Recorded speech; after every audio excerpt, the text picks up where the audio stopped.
Hello everybody! Today we're doing baked vegetables. We're doing 3 dishes in this class. The first dish is a totally vegan baked eggplant dish. I'm using walnuts and garlic to give the dish that kind of meatiness that I think we sometimes fear might be lacking when we cook vegetables.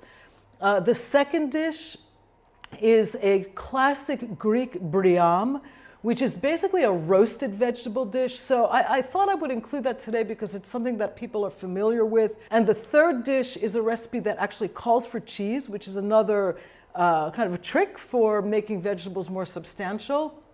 And it's a very, very simple spinach gratin with a couple of Greek cheeses.